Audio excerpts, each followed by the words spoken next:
Hollywood లో ఇప్పుడు re release trend గట్టిగా అయితే జరుగుతుంది.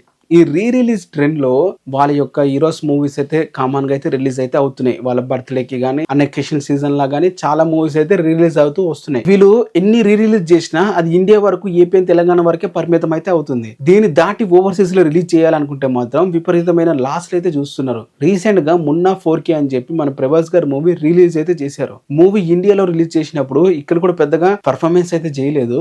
చూసినంత వరకు ఆడియన్స్ చూసి అయితే ఫుల్ గా ఎంజాయ్ అయితే చేశారు. ఆ మూవీలో ఉన్న సాంగ్స్ గానీ, ఆ మూవీలో ఉన్న టేకింగ్ కానీ అంతా చాలా బాగుంటుంది. బట్ ఇప్పుడు వచ్చేసి ఈ మూవీని అమెరికాలో, యుఎస్ లో రిలీజ్ అయితే చేయడం జరిగింది. దాదాపు 54 లొకేషన్ లో రిలీజ్ అయితే చేశారు. అంటే ఒక చిన్న మూవీకి హాలీవుడ్ లో రిలీజ్ చేస్తే ఎన్ని లొకేషన్లు ఇస్తారో అన్ని లొకేషన్లు ఈ మూవీని రిలీజ్ అయితే చేయడం జరిగింది. తీరా చూస్తే ఈ మూవీ రిలీజ్ చేయడానికి ఖర్చు పెట్టిన పైసలు కూడా కలెక్ట్ అయితే చేయలేదు. ఇప్పుడే అఫీషియల్ గా వచ్చిన డేటా ప్రకారం మున్నా 4K వచ్చేసి $1.5K అనేది కలెక్ట్ చేసింది. అంటే $1500 మాత్రమే కలెక్ట్ అయితే చేసింది. అది ఎంత తక్కువ మీరే అర్థం చేసుకోండి. అది ఒక స్టార్ హీరో మూవీస్ దగ్గర నుండి వస్తుంది. దానికి ఇది ఊహించని షాక్ అనే చెప్పాలి ప్రతి ఒక్కరికి కూడా. ఎందుకు ఇలా ఇంతగా ఎఫెక్ట్ పడ్డదంటే మాత్రం వన్ అండ్ ఓన్లీ రీజన్, అవసరం లేని రిలీజ్లు. మున్నా 4K రిలీజ్ చేస్తే ఎవరు చూస్తారు చెప్పండి? వాళ్ళ ఫ్యాన్స్ చూస్తారా? అసలు చూడరు. ఆ మూవీ హిట్ మూవీనా కాదు, ఫ్లాప్ మూవీ. వాళ్ళు ఎందుకు చూస్తారు థియేటర్లా? అలాగే దానికి సపరేట్ గా ఏమైనా ఫ్యాన్ బేస్ ఉందా మూవీ చూడడానికి? ఒక సాంగ్ తప్ప మూవీలో చూడడానికి మ్యాటరే ఉండదు. ఎలా చూస్తారా మూవీని? మీరు రిలీజ్ చేసి ఇలాంటి పైసలు